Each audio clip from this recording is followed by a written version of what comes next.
1, 2, 3, 4, 5, 6, 7, 8. 1, 2, 3, 4, 5, 6, 7, 8. Hey guys, welcome back to another video. I'm joined with Nat in this video, and we're going to talk about the head roll. So, the head roll, it's important to do three things when you are going under. When I look at this, I know, okay, this is the height that I need to go, and this is my current height. And what I need to do is I need to tilt my frame to accommodate this. So most people, what they do is they bend their knees and they go like this. That should be the last thing that you do. The first two things that you need to do is you need to tilt your upper body to the left so that you get a little lower. And then you need to tilt your upper body forward, concaving your chest to tilt even lower to make room for that.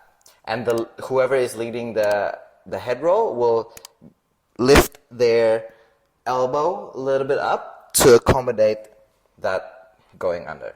Ladies, just make sure that for this move, if the guy is leading it on the 5, 6, 7, 8, you need to make sure that you transfer your weight to the other side so that you're ready to go on the 1. Yep. Yeah.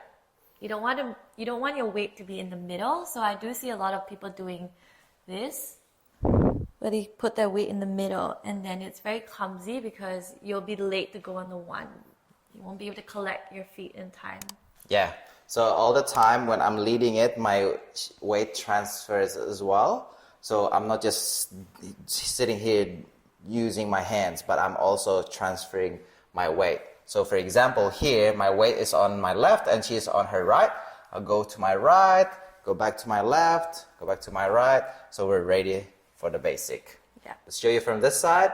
1, 2, 3, 4, 5, 6, 7, 8. So I hope you guys enjoyed this really short tutorial from Kev and I. And if you liked it, we would really appreciate it if you could like and subscribe to this channel. Yeah.